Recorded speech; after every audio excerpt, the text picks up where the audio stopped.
จุบันประชาชนลาวบรรดาเผ่ากำลังขุ่นเคี่ยวสุ่มใส่การผลิตกสิกรรมในฤดูฝนปี 2019 นี้เพื่อรับประกันความมั่นคงทางด้านเสบียงอาหารผลิตให้หลายกลายเป็นสินค้าดังนั้นการนำผักหลัดทุกภาคส่วน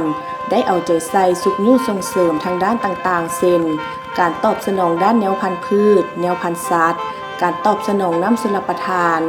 การซ่อมแปลงชลประทานที่ถูกผลกระทบเสียหายให้กลับมาใช้งานได้อย่างเป็นปกติจัดส่งนักวิชาการลงสุขยุ่ติดตามให้คำปรึกษาแนะนำพาอย่างใกล้ชิดติดแท้เพื่อรับประกันทางด้านปริมาณและคุณภาพของผลผลิตแขวงหัวพันก็เป็นแขวงหนึ่งที่ทางแผนงานพัฒนาเขตเนินสูงภาคเหนือให้การสนับสนุนโดยเฉพาะการก่อสร้างชลประทานขนาดน้อยการก่อสร้างน้ำลินน้ำสะอาดรวมถึงการบำบัดรักษาเพื่อรับประกันในการใช้งานให้มีความยืนยงเพื่อให้ประชาชนได้สมใช้เฮ็ดให้มีสุขภาพแข็งแรงเดี๋ยวเกี่ยวกับสภาพการพัฒนาเศรษฐกิจสังคมของเมืองของพวกเรานี่อยู่ในมติกองประชุมเยอะของเมืองของพวกเราได้กำหนดมี4ท่าแห่ง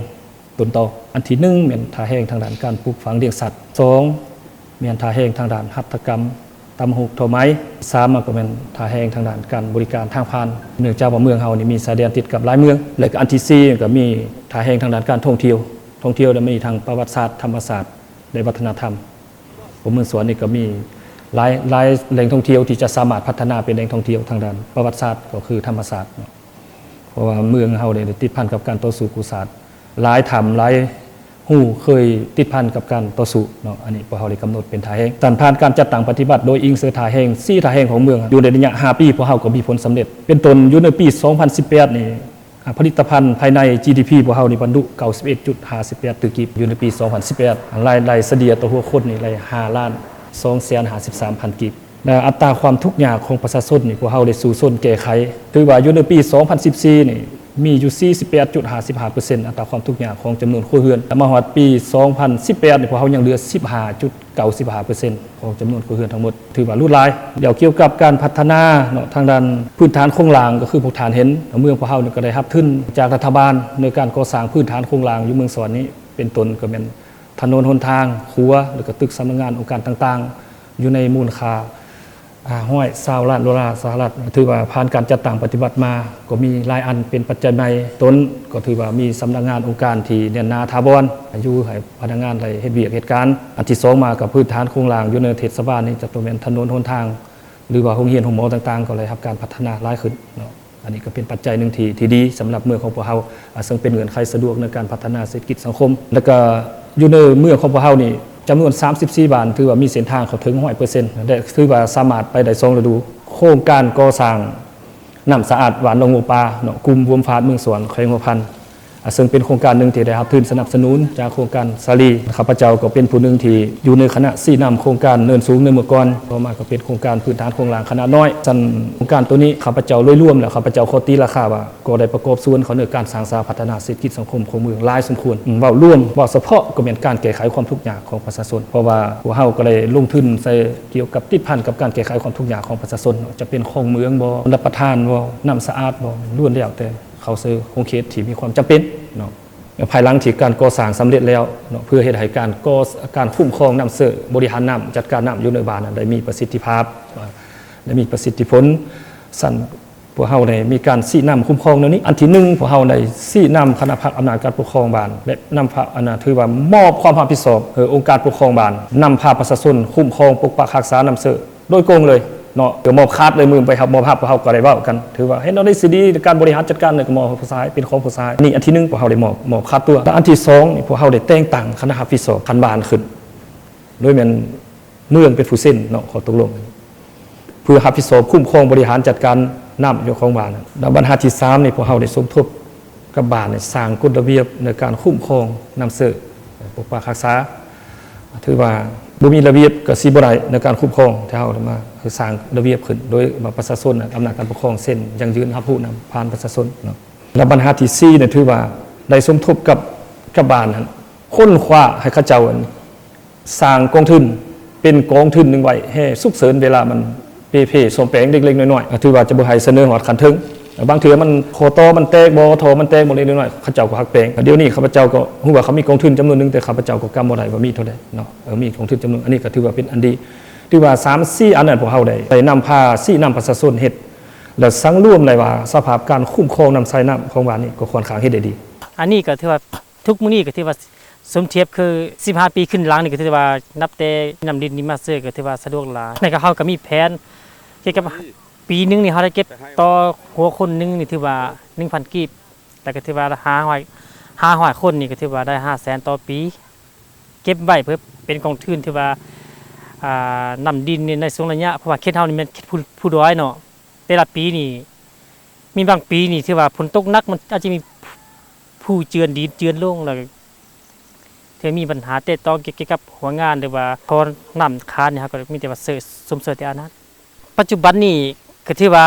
บางครอบครัวถ้าเฮ็ดได้ห้องน้ำที่ว่าเหมาะสมนี่ต่อไปแต่ละครอบครัวแต่ว่าบางครอบครัวที่เฮ็ดบ่ทันมีห้องน้ำนี่ก็มีแต่ว่าซื้อน้ำก๊อกร่วมของบ้านแต่อันกับซื้อเกี่ยวกับร่วมของบ้านกับปนาต่อไปแต่ละครอบครัวกันเทียบซื้อครอบครัวของเฮา65ครอบครัวนี่ก็ถือว่าได้ประมาณครึ่งนึงไปจุดรวมครึ่งนึงก็ต่อมาซื้อครอบครัวอันนี้นะก็สะดวกแล้วแต่ละปีเนาะแต่ละปีได้เก็บน้ำหัวคนที่ได้ซื้อน้ำนี่ตัวอย่างครอบครัวของน้องนี่มี10คนก็เก็บ10คนต่อปีหมดบ้านนี่500กว่าคนนี่ก็ได้ 500,000 ต่อปีเก็บไว้เป็นกองทุนครับซื้อได้ฝนตกหนักดินเจือนโทขาโดนเด้อแต่เนี่ยเด้อก็มีแต่ว่าสมเสริมตัวนั้นมาเสิร์ฟเป็นอันร่วมของบ้านอันแม่นบุคคลเด้อบุคคลนึงนี่มันมีแต่ว่า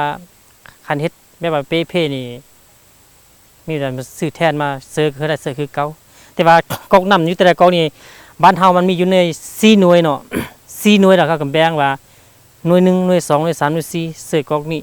หน่วย1เสิร์ฟกอกนี้หน่วย2กอกนี้หน่วย3กอกนี้หน่วย4กอกนี้แล้วก็การสมแปรหรือว่าการแบ่งแยกทุกๆหน่วยแท้ก็มีแต่ว่า ขึ้นกับหน่วยเนาะหัวหน้าหน่วยแต่ยังเฮา65ครอบครัวนี่ก็มี18ครอบครัวนี่รับผิดชอบกอกนี้นะต่อหน่วย1หน่วย2หน่วย3ไปขึ้นไปนั้นแล้วก็มี10ครอบครัว15ครอบครัว16ครอบครัวนี่รับผิดชอบเกี่ยวกับกองน้ำนึงอนามัยพร้อมไปเฮ็ดห้องอ้อมพร้อม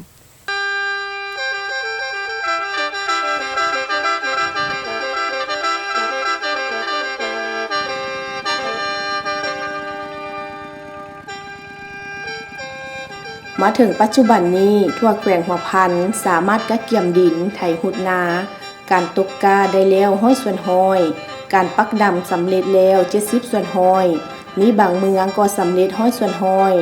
นอกจากการปลูกข้าวแล้วก็ยังได้สุกนิ้วส่งเสริมประชาชนปลูกหญ้าเลี้ยงสัตว์ปลูกสาลีถั่วดินและพืชอื่นๆพร้อมเดียวกันนี้ก็จัดฝึกอบรมการจัดการน้ำการบำบัดรักษาหัวงานของชลประทานและอ่างเก็บน้ำท่อน้ำลิ้นไปหาบ้านกอกน้ำลิ้นการคุ้มครองป่าไม้ป่ายอดน้ำบ่ให้บุกรุกด้วยการทางป่าเฮ็ดให้เพื่อรับประกันให้มีน้ำกินน้ำใช้ตลอดปีและในระยะผ่านมาก็คือบรรดาทานรับทราบแล้วในปี 2018 ซึ่งมีภัยพิบัติทางธรรมชาติครอบเขตทั่วแขวงและโดยเฉพาะเมืองของพระข้าพเจ้านี้ถือว่าเป็นเมืองหนึ่งที่ได้ผลกระทบหลายกว่าเมืองอื่นและผลกระทบดังกล่าวนั้นส่วนหลายก็กระทบใส่ในที่ทำการผลิตของประชาชนและกระทบใส่บ้านเรือนของประชาชนก็มีผลเสียหายจำนวนหนึ่งและในระยะผ่านมาคณะการที่เกี่ยวข้องคันเมืองคณะการเกี่ยวข้องคันแขวงก็ได้ลงมาช่วย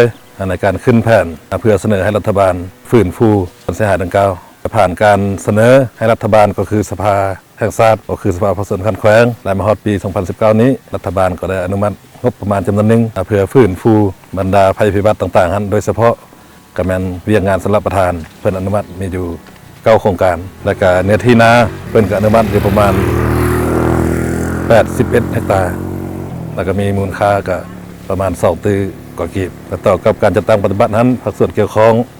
และสมทบกับคณะการแต่บ้านก็ได้จัดตั้งปฏิบัติตามระเบียบกฎหมายและว่ารวมเนาะก็มีการจัดซื้อจัดจ้างคณะบรรดาโครงการดังกล่าวและก็ได้จัดตั้งปฏิบัติตามขั้นตอนถือมาปัจจุบันนี้ก็ยังอยู่ในขั้นใกล้จะสำเร็จแล้วใกล้จะสำเร็จแล้วเพราะว่าบางจุดหรือบางเขตที่ประชาชนเริ่มเฮ็ดนาก็ถือว่าสำเร็จยังแต่บางเขตที่อยู่เขตและเขตฮอนนะเนาะว่าปัจจุบันในกำลังจะเฮ็ดนาทั่วทางภาคส่วนเอกชนก็ได้ลงมือจัดตั้งปฏิบัติคาดว่าจะส่วนนี้ก็จะสำเร็จบรรดาโครงการดังกล่าวเนาะสำหรับปัญหาความทุกข์ยากนี้เนาะก็เป็นเมืองพอนก็เป็นหนึ่ง หนึ่งในเมืองที่ทุกข์ยากที่สุดนั่นนะอยู่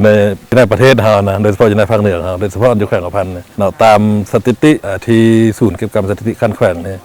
รายงานให้คันเมืองถือว่าเมืองของเมืองเราก็ยังมีนะความทุกข์ยากประมาณ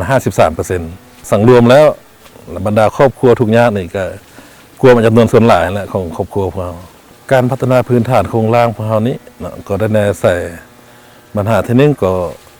ว่าเรื่องถนนหนทางเพราะว่าเมืองของเมืองของเราเนี่ยถ้าเทียบใส่การลงทุนเทียบใส่เมืองอื่นๆในทั่วแขวงกระพันก็ถือว่าก็ยังได้รับน้อยนะได้รับน้อยโดยเฉพาะอยู่เขตห่างไกล2 ลีกถือว่าฤดูฝนนี่ไปบ่ได้ละเขตห่างไกล2 ลีกไปได้ฤดูเดียวนะครับว่านะ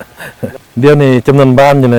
เมืองของเมืองพามี78บ้านนะแต่บ้านที่ได้นำสายไฟฟ้าเนี่ย70บ้านน่ะอย่าง8บ้านบ่ทันได้นำสายไฟฟ้าจำนวนบ้านตั้ง9หันละก็มีแผนแล้วแต่ว่าการจะตั้งปฏิบัติศึกษาเนาะศึกษาอย่างว่ามันอยู่เขตห่างไกล2 ลีกรถบ่สามารถจะต่างเสาไฟไปได้นะได้ให้มันศึกษาและคาดว่าปีนี้ก็จะจะบ่ทันละปีหน้าอาจจะได้เริ่มกันใหม่บ่ดนก็สิได้ 100% อันสำหรับการผลิตในช่วงนี้ถือว่าทางการนำเมืองของเราก็ได้เอาใจใส่และสีนำคณะการที่เกี่ยวข้องลงกระตุกซึ่งอยู่ประชาชนเนาะในการปลูกนะโดยเฉพาะการปลูกข้าวนาปีเนี่ยเนาะการปลูกข้าวนาปีนี่และคือการปลูกพืชบรรดาอันต่างๆนั้นเพื่อใส่ชีวิตการประโยชน์ของเจ้าได้สีนำทางคณะการเกี่ยวข้องคือว่าบรรอยู่ได้เศร้าและพากันลงไปพื้นฐานไปสีนำประชาชนเนาะกษัตริย์ข้าพเจ้าเนาะแนะนำการนำของเมืองนะก็จะเรียกร้องมายังพ่อแม่พี่น้องที่ทำการผลิตโดยเฉพาะข้อหนึ่งก็อยากให้ปลูกป่ารักษาและเนื้อที่แล้วผลปลูกที่ตัวเองปลูกได้ปัญหาที่2ก็จะให้มีการบำบัดรักษาและให้มันมีประสิทธิผลเก็บผลผลิตให้ได้มันหลายปัญหาที่3อยากให้เขาก็อยากให้นำใส่ยาฆ่าหญ้าหรือว่าสารเคมีอื่นเนาะเพื่อมาฮดนะหรือว่ามาหมุนใส่อยู่ในพื้นที่ทำการผลิตของตัวเองเนาะเพราะว่าปัญหาดังกล่าวนี้ก็เป็นปัญหาที่มันมีผลกระทบต่อสุขภาพก็ต่อผลปลูกของพวกเราคือว่าสภาพร่วมของการพัฒนาเวียงงานเกษตรกรรมอยู่เมืองของเมืองเฮาถือว่าสำหรับเบียกปลูกฝังหันเนาะถือว่าตามข้อมูลการสรุปรายงานประจำปี 2018-19 ถือว่าเนื้อที่หน้าทั้งหมดอยู่เมืองของเมืองเฮามีอยู่เก่าห้วย 64.9 เฮกตาร์ท้ายปี 2018 เนาะได้ถูกผลกระทบจากภัยพิบัติเนาะถือว่าน้ำท่วมโซเจือนเสียหายทั้งหมดแล้วมัน3ห้วย24 เฮกตาร์แต่ว่าทางเฮาได้เสนอทางรัฐบาลถือว่าเพิ่นได้อนุมัติห่วงทุนเพื่อแก้ไขและฟื้นฟูหน้าทั้งหมดแล้วมันได้81 เฮกตาร์สำหรับเวียงงานงานป่าไม้แล้วมันทางเมืองเฮาก็ได้จัดสรรเวียกงานป่าไม้หันเนาะถือว่าได้ปีนี้อยู่7บ้านนอกจากนั้นยังได้ปลูกไม้เฮ็ดไม้ลงเลงไม้มะเก้าเนาะไม้อุตสาหกรรมต่างๆหันใน